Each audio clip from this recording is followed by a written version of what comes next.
Proem hano por ine tia tatou wharere nei te ie po iorana maruru mai te tatou wharere ai rutu i te vea por api na tatou te mai te motum profof au ta tatou vea. Toru ahuru te hapa mutu i amu atu i te wahuno pape e te no te paheru i te pai Apetei Express piti ta atai haruhia mai e ra au taero pakalolo toni ai araua mauti te tauturu a te mau uri. Te te amai nei te whea en hone i te aroa hopeu mei ahiti no te pata i te pūwhar i ai te mo uri overe in ha ai tatora torar ai honhof aho nei mua i te haua animara e te maniania o te awa uri.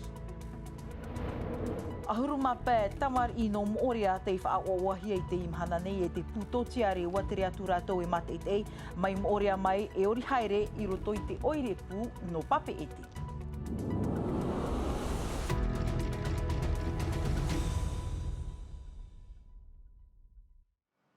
Ei o muar ai tatato nei ai te ipe avatea nei wati atu te mo mutu ai ate hau nare ratoa te mo mutu ai oire te mo tuanye ano te paheru i te mo horopate te o te pai Apetei Express i te wahu no pape ete te papu mauti te tauturu a te mo uri ua haruhia mai e piti ta atau te iamo i te paka te rāau paka i ai araua hapapura samtei nauri.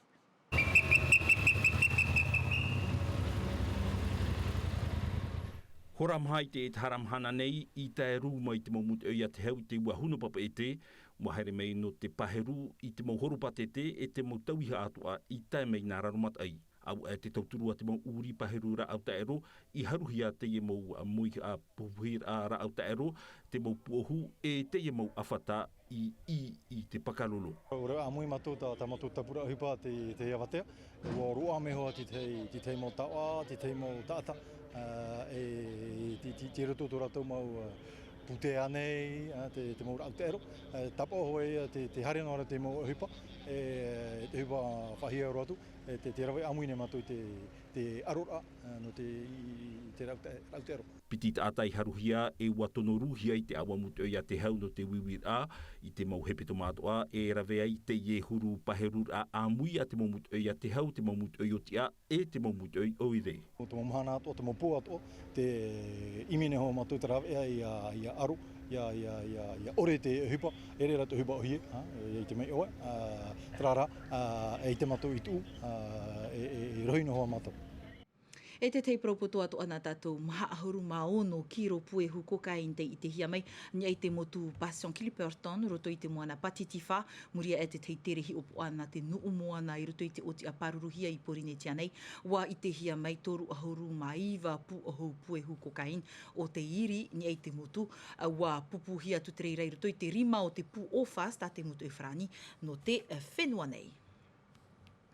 Te te atoa propoto nā tātou wafa ore te tripuna te a te hau i te opuara ature haamanahia e te mau mero apura arhei i te rahe i te a te teima eri no te wha ore a i te awawira i te whenua nei tōna ura aia e tamonoa te hoora au te imo awawira trara e riro tōna tapiho ora i te wha ature mai te hia iau te ture e whahipahiara i te whenua wharani e pro api te e ta o toinen he tei o maini e tamato ne reni na te rarate NTV News toma a pifa. Ara i te whare rau mai re waruru te mau mero no te tua tapapa i te opuara ature a te hau whenua ni e te tere au te ea a i o tātou nei ni e te area matahi ti piti tau atini piti ahuru maono e toru ahuru maho e mua i te iti o te mo haamara a te hau whenua i te pau te tapura fawha te tarena ahupa te prau no te rapa aura ua patau te reheir au te mau mero i te opuara ature a te whaatere a no te ie opuara. E ni ai te pro no te matutu, te pumatutu te aro hare roa tātou i ahiti nha ei. Te tia mai nei te ho e aroa no te whaite i tōna mana o riri e te peapea i nha ei. A tau hepe toma te haamur ahia mai te ho e pūwhaari i rei te mo uri overe. E pute i o te vai nei i te aroa hope ume tuha a whenua e erena te hau. Mua rā i te hau au te mo uri te maniania atoa. Aore ia tō rato iria aita te whea en hone i rei tu ati nei. Tatrar a Davidson Bennett. Te aroa no hope ume aroa i rutu i te aru te maniania ore e te huehue ore, mai te aunoti te mara a mauhia i te tei aua uri i rutu i te aua o te tei whare. Iau te mo parau o we tei, au hauru te atu i te iwa hauru uri i te ie, e hapa ohia nei ruto, I vetei mau auan en eroa, mea piriroa I vetei mau utua whare. Ia awan te I mau uri, aita e hora, tā hiti roa te whia en honei, I pihe ho. À cause de tous les bruits, j'arrive plus à dormir. Les chiens, ils aboient à 23h, 2h du matin. Rahi roa te maniania, awan wa te mau uri I te poi, I te po e I te aahiata. Ma iat wa te hau atu te, e te hau a ino. Et de charogne. Ahurumaho e tamar I te e ora nei I tau aruara. Aita e nenhef ahau e ruru, no te heauti amui, te iet anei te mau metua I te mau uri, overe noa nei. Te I horo I rapa I te aua. Donc on n'est plus du tout tranquille chez nous. Et c'est le calvaire. Mea e mau e ita e haere I rapa I te whare. Wa here au e tā utane e wharere I te tau te e wa horo amai te tau te I te maura au, no te at auto e te tā marura ai te manawa. Et ça me fait vraiment mal au cœur, quoi. Voilà.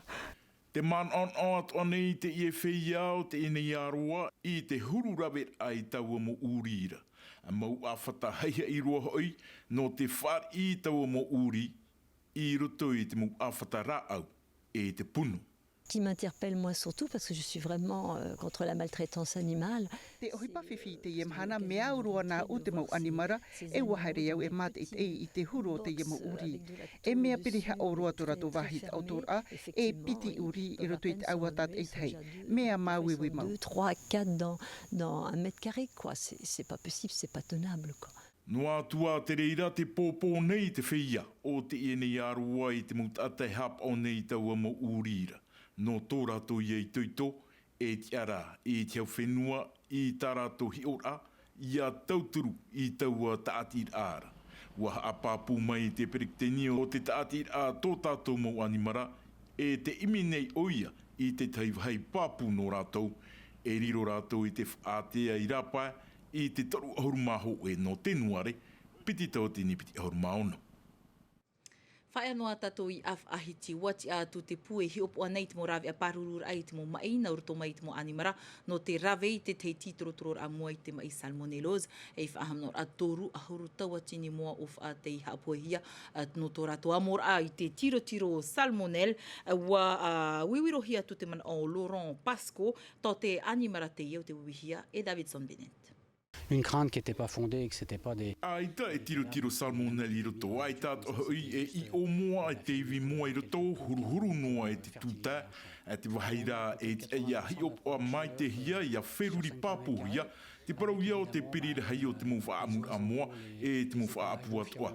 E nen he te mou tiro e rere, e topa I te ra wahi, e te ato ara, I arawe pāpū hia te tei mou whaotir a eta mau, e I haf ahau te e mou hipa ia tupu whaahau, e rawe amuira, a te hipa e te whia whaapu, e te whia whaamu mua o wha.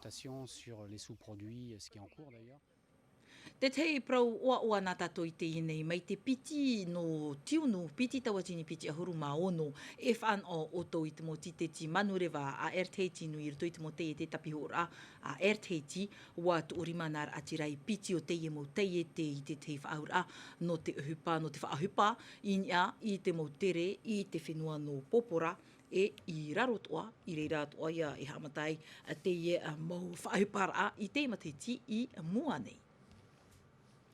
Are ara ratou mea nani amai ai te pei nā moria mai, a huruma pe tamar I ma I tihia I te putotiare no te whano mai I teiti nei, no te mate 88 whare oire, te mate tēnā re ratoa, te te hoho ai te whare te atara ahau atuai I tō ratou whenua ai I moria, in ai te pei tō mātou nā papa evi a Lord Philibert matai hor ei, te whare re atu I te motamar I ahi o mai.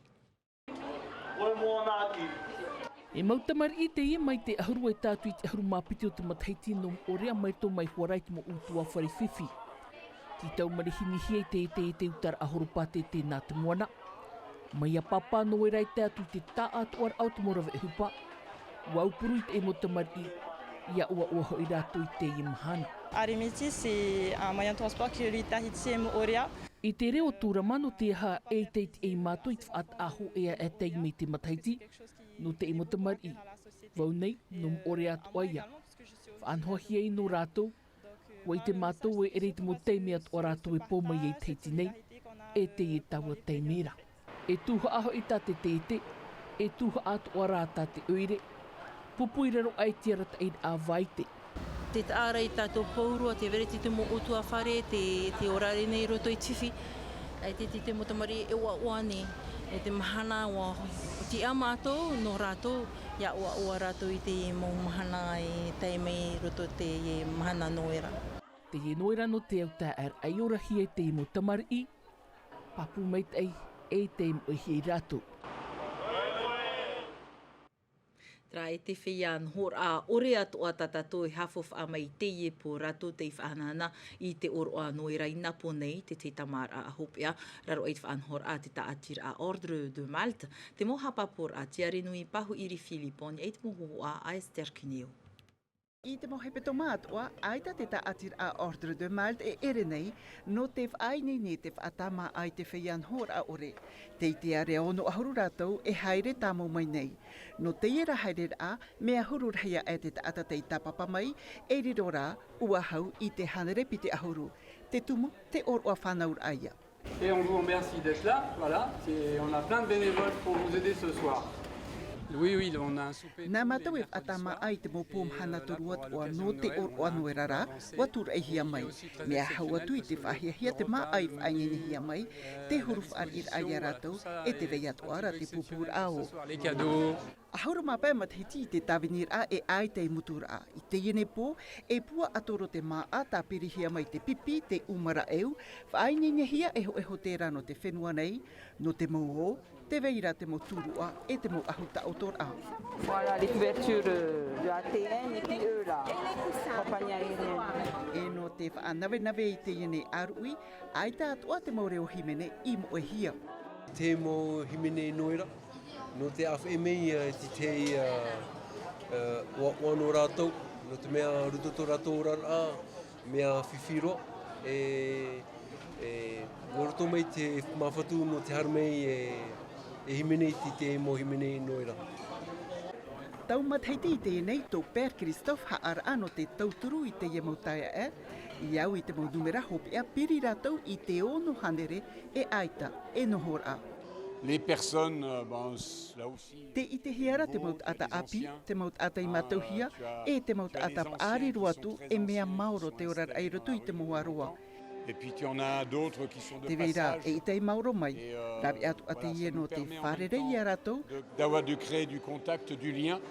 No te mea, te veira i rutupu i aratou, ai te e papura te terera a, nā matuia e tauturu. En charge au niveau de l'administration, etc. E ita e ore, uat automate e ratou i muria e te ie tama ar a.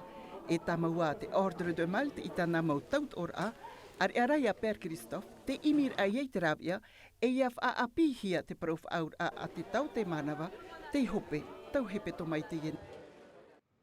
Traini atu o tato i te itumpro e ta ero ai te ie poroto ma te mei ti tatato vi areo frani hapohia metrera e veim iti erlo mai pio te tama ara o to homa ia mai te eita o tona tama ara.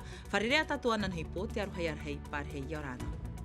E haa pururuhia te iwi a ini a i te tahua natirara a Tino TV.